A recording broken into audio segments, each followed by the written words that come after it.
What if the seemingly innocent world of Japan's kawaii culture, so often associated with cuteness, softness, and childhood nostalgia, was built upon a legacy of racism, colonialism, and post-war trauma? Today, we explore a story not many know, but everyone needs to hear. This is the history of Dakko-chan, an inflatable blackface doll that captivated Japan in the 1960s. But it's more than just a toy. It's a symbol, a deeply uncomfortable mirror reflecting post-war Japan's unresolved entanglement with race, empire, and effect. Welcome to Mythos Minds, where we peel back the layers of myth, history, and cultural psychology. This is racist attachments, Dakko-chan, black kitsch, and kawaii culture.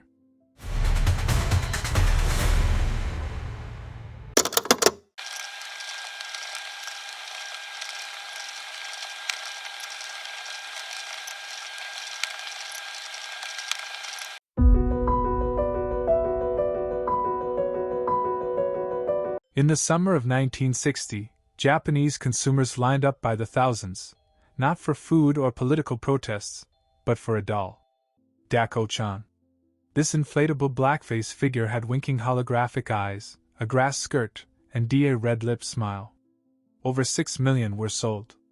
The name, Dakko, comes from the Japanese verb dakko suru, to hug or to cling. This doll literally attached to your arm, a symbolic and physical embrace of an unfamiliar racialized body. But why did this doll, a caricature of blackness, captivate a nation? It emerged during a pivotal moment in Japanese post-war recovery. At the time, Japan was redefining itself under the influence of Western, particularly American, power. Cultural imports were flooding the market. Among them, ideas of race, commodity, and identity. Dakko-chan wasn't born in a vacuum. Its roots lie deep in the cultural soil of colonialism and racial imagination. Though Japan had no direct colonial history involving Africa, it absorbed racial tropes through global media, especially from American cinema, advertising, and cartoons. The doll echoed these stereotypes, sambo-like, infantilized, always smiling. In some ways, Dakko-chan represented more than blackness, it symbolized the other. And for a country reckoning with its own imperial downfall, this attachment to an external, racialized figure was complicated. It became cute, not because it was harmless, but because cuteness offered an emotional shortcut. It softened the uncomfortable. The overwhelming popularity of Dakko-chan signaled how willing post-war Japan was to consume racialized imagery as entertainment, disguised in the language of novelty and innocence. And this willingness was not questioned widely at the time. In fact, it was celebrated. Magazines like Life dubbed it a delirium. Celebrities embraced it. And children wore them proudly, clinging to their arms like badges of trendiness. But what does it mean when blackness is reduced to a balloon? When it becomes something to be hugged, deflated, or discarded? This is where we begin our deeper exploration into how black kitsch and kawaii culture intersected, and why it matters today.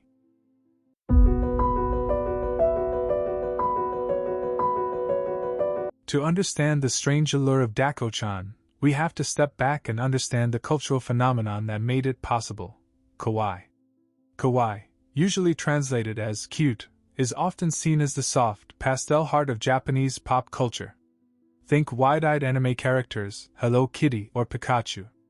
But kawaii isn't just about aesthetics, it's about emotional effect. It soothes. It pacifies. It invites care, affection, and even obsession. But what happens when this seemingly innocent aesthetic fuses with racial caricature?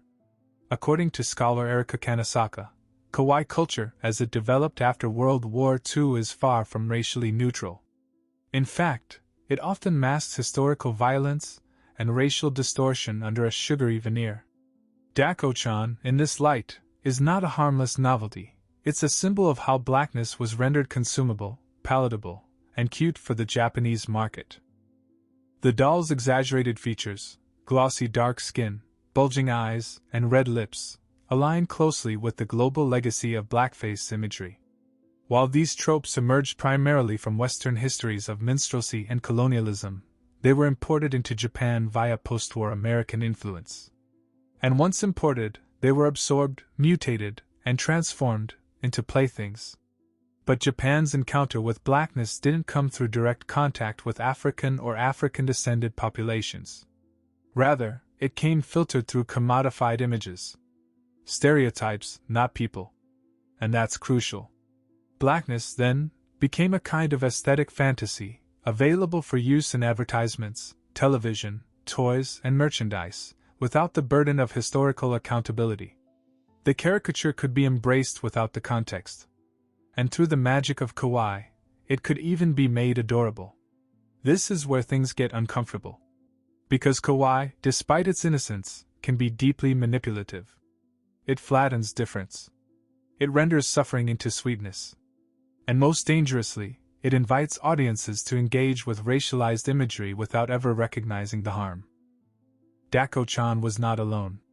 Other examples of Kawaii black kitsch appeared throughout the 60s and 70s. Dolls, vinyl figures, and cartoons depicted black children in servile or exotic roles, always happy, always eager, always simplified. These objects reinforced the idea that blackness could be cute, but only when silent, harmless, and smiling. But what does it mean to cutify a race? It means creating emotional attachments that rely on power and balance. It means transforming historical pain into entertainment. And it means erasing history, deliberately or otherwise, in the name of aesthetic pleasure. By the late 20th century, Kawaii had become a global phenomenon. But embedded within its DNA were these unresolved attachments, to empire, to race, to infantilization. So when Dakko-chan winked from store shelves in 1960s Japan, it was more than a fad.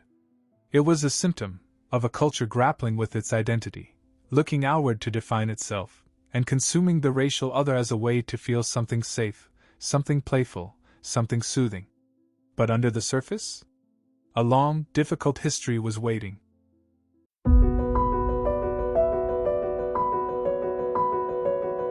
To truly understand why Dakko-chan exploded in popularity in 1960s Japan, we need to look at what Japan itself was going through.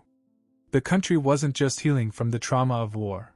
It was reinventing itself in the shadow of defeat, occupation, and Western dominance. After World War II, Japan found itself under the control of American military forces. The empire was gone. Cities were flattened. National identity was in crisis. The occupation period, from 1945 to 1952, ushered in massive cultural changes, from fashion and language to capitalism and ideology. It's in this atmosphere of emotional disorientation that Kawaii culture began to thrive. Kawaii emerged not simply as a trend, but as a psychological response. An attempt to infantilize a wounded nation, to retreat into sweetness and innocence after years of brutality. Cuteness offered a way to sidestep responsibility, to soften the sharp edges of militarism and loss. It became a national effect. And in that space of softness, Dakko-chan arrived. But Dakko-chan wasn't just another doll. It was a kind of emotional prosthetic, a symbolic object that allowed people to express attachment, care, and even control in a way that felt unthreatening. A safe, racialized figure to latch onto. At the same time, Japan was experiencing massive political unrest. In 1960, protesters flooded the streets in opposition to the U.S.-Japan Security Treaty, known as the Anpo Treaty. There was fear of renewed militarism, anger over foreign control, and anxiety about Japan's role in the Cold War. In this atmosphere of tension, Dakko-chan offered emotional escape. Something to cling to, literally and metaphorically. Some scholars argue that Dakko-chan functioned as a substitute for what Japan had lost, not just empire, but a sense of emotional clarity. The doll became a coping mechanism. A stand-in for playfulness amid confusion. A distraction wrapped in rubber and race. And importantly, blackness was used to absorb that effect. The doll's skin, its grin, its hug, these were not neutral elements. They were effective tools. They gave Japanese consumers a way to hold vulnerability in their hands, project affection onto the racial other, and in doing so, regain a sense of emotional balance. Dakko-chan, then, was not just a consumer product. It was emotional infrastructure. It allowed people to feel again, but without having to confront the history they were part of. Without having to engage directly with questions of race, imperial guilt, or militarism. This is the heart of what scholars call the politics of affect. How emotions, especially comfort, cuteness, and nostalgia, are not just personal feelings, but political tools. Tools that shape memory, identity, and power. And Dakko-chan? She was affect weaponized. Wrapped in vinyl. Hugged tightly.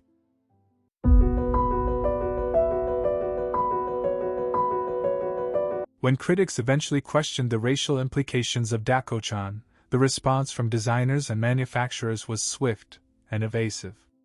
It's not about race, they claimed. It's just a doll. There's no intention to offend. But in the world of aesthetics and cultural psychology, intention isn't everything. What matters just as much, if not more, is the emotional and historical weight an image carries, regardless of what its creator claims. This is where the idea of racial innocence comes into play. Scholar Robin Bernstein coined the term, racial innocence, to describe how childhood aesthetics, cute things, childlike things, are often used to shield society from confronting racism. When something is packaged as playful or child-friendly, it becomes difficult to critique. It becomes disarmed, untouchable. That's exactly what happened with Dakko-chan. Her round eyes and bright smile were not benign. They were racialized codes, visual echoes of American blackface, minstrelsy, and colonial caricature. But wrapped in the armor of cuteness, these codes became camouflaged. They weren't perceived as offensive, they were seen as funny, friendly, and safe. This denial, this insistence that Dakko-chan had no meaning, was, in fact, a deeply meaningful act. It allowed Japan to consume racialized imagery without accountability. And because the black population in Japan was so small, there were few voices pushing back from within. In this way, Kawaii culture did something very powerful, and very dangerous. It sanitized race. It neutralized it. It turned a history of violence into aesthetic decoration. This is not a phenomenon unique to Japan, of course. In the United States, Little Black Sambo, books, Mammy figurines, and Aunt Jemima branding performed the same function. They transformed racial trauma into nostalgic kitsch. They made the horrors of history marketable. But Japan's case is distinct because it involves transnational borrowing without context. Dakko-chan wasn't created from a shared historical memory. She was imported through media, then reimagined through Kawaii. She became a foreign body that Japan could own, shape, and discard. And when controversy came, the response wasn't reflection. It was erasure. As scholar Erika Kanesaka puts it, the problem isn't just the presence of racial imagery, it's the refusal to recognize its implications. The denial itself becomes part of the aesthetic. It allows racial attachments to persist under the guise of emotionless play.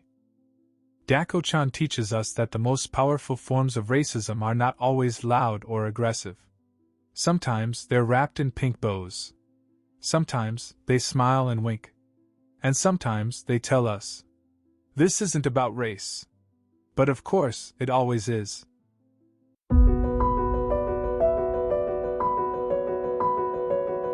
One of the most haunting images in the Dakko-chan story doesn't come from advertising or protests, it comes from a factory.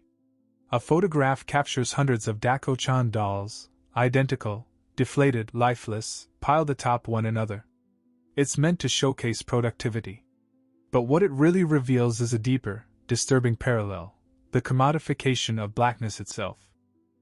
In her analysis, scholar Erika Kanesaka argues that Dakko-chan isn't just a racial object. She is a commodity fetish, a racialized body produced for emotional consumption, endlessly replicable, stripped of individuality, and sold as effective capital.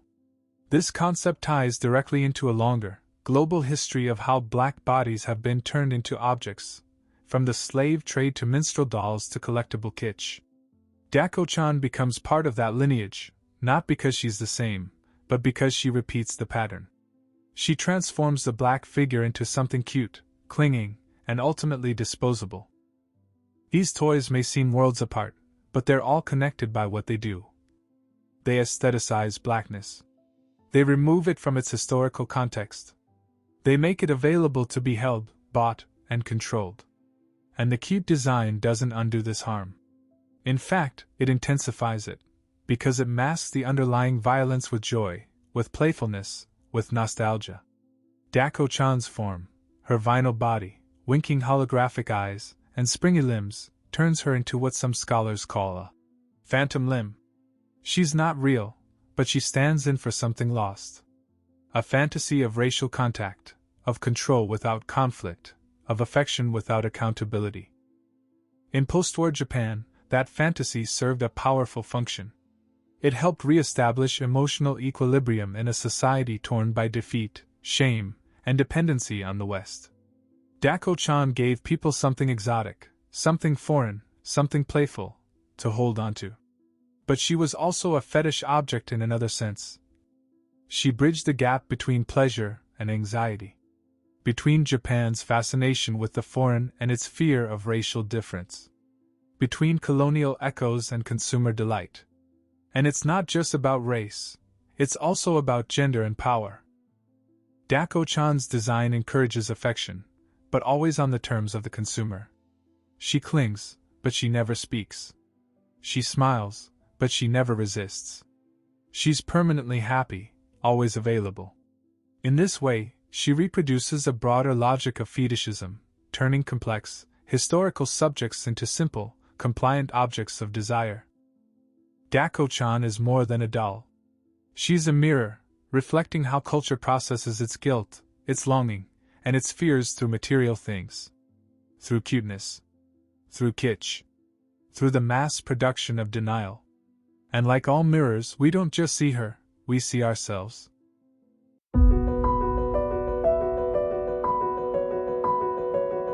While Dakko-chan had captivated millions in Japan, her reception outside the country told a different story. When Western eyes, particularly American ones, began to notice the doll in the late 1960s and into the 1970s, the reaction was uneasy. Articles like Life magazine's Dakko-chan Delirium attempted to frame the phenomenon with humor and fascination, but something more troubling was apparent beneath the surface. To Western readers familiar with the legacy of blackface, minstrelsy, and slavery, Dakko-chan was not just quirky. She was offensive, even if unintentionally so. While Japan had borrowed blackface from Western media without its historical baggage, the global community was not as forgiving. By the 1980s and 90s, as conversations about racial representation intensified, criticism grew. Japanese toy companies, fashion brands, and even fast food franchises faced backlash for the continued use of blackface characters and products. Some of these included mascots, advertisements, and novelty toys with unmistakable racist caricatures. Sanrio, best known today for Hello Kitty, was among the companies pressured to reconsider its use of Little Black Sambo merchandise. While these products had long been normalized in Japan, American civil rights activists and scholars called out their racist lineage. The global tension intensified as Japan became more connected to the world via trade, media, and tourism. What had once seemed like a local trend now stood under international scrutiny. And eventually, the pressure worked. In 1990, the original Dakko-chan was quietly retired by her manufacturer, Takara. There was no official apology, just a subtle phasing out, a corporate shrug. But her disappearance was significant. It showed that the global stage now had influence on what once remained behind Japan's cultural borders. Still, the story doesn't end there.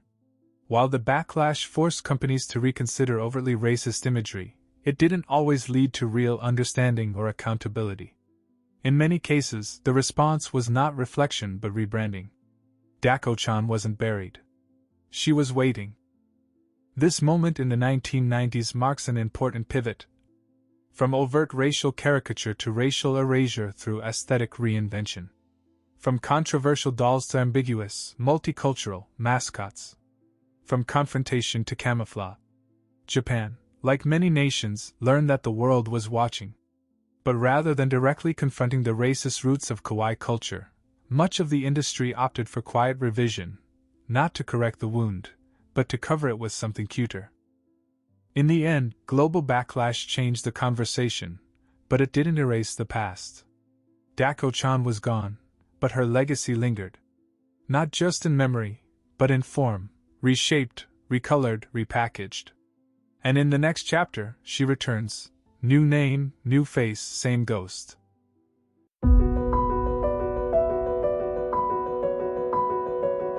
Just over a decade after Dakko-chan was retired, she came back. But this time, she looked different. In 2001, toy company Takara released a redesigned version of the infamous doll, Rainbow Dakko-chan. Gone were the black skin, the grass skirt, the red lips. In their place? Bright pastel colors, blue, green, pink, yellow, and heart-shaped heads. The tagline? The age of the hug. At first glance, it looked like a complete transformation, a clean slate. But was it really? This new iteration removed the most obviously racialized features, but it kept something critical: the attachment. The doll still clung to your arm. It still smiled. It still invited a kind of emotional dependency. And more importantly, it still carried the ghost of the original. Takara's rebranding strategy was clear: move away from controversy without addressing it. The rainbow design suggested multiculturalism, inclusivity, and progress. But nowhere in the campaign was there an acknowledgement of what the original had represented. As scholar Erika Kanisaka argues, this is not healing. It's aesthetic laundering. The original racial signifiers had been airbrushed, not reconciled. Rather than confronting the legacy of racial caricature, Rainbow Dakko-chan pretended it never existed. And in doing so, it enacted a new kind of erasure, one that uses color as camouflage. This strategy wasn't unique to Takara. Throughout the early 2000s, many Japanese companies began to sanitize old mascots, removing problematic features while keeping their marketable charm. Race was not removed, it was blurred, recoded through Kawaii. This reflects a broader pattern in global capitalism, where controversial icons are not discarded, but revived in safer forms. Rebranded. Recontextualized. Made sellable again. But the memory remains. Just as the original Dakko-chan represented a country's emotional disorientation, Rainbow Dakko-chan revealed a new kind of cultural amnesia. A desire not to reckon with history, but to override it with cuteness, color, and marketing. The slogan, "The Age of the Hug," tried to suggest healing. But healing requires recognition. And Rainbow Dakko-chan offered only substitution, a new skin for the same wound. It's tempting to think of this version as progress. But we must ask, what was gained in this redesign? And what was lost? Because behind the bright colors and smiling faces, a powerful truth lingers. The wound doesn't disappear just because we cover it in glitter. Dakko-chan's rebirth didn't resolve her history. It silenced it. And silence, too, is a form of violence.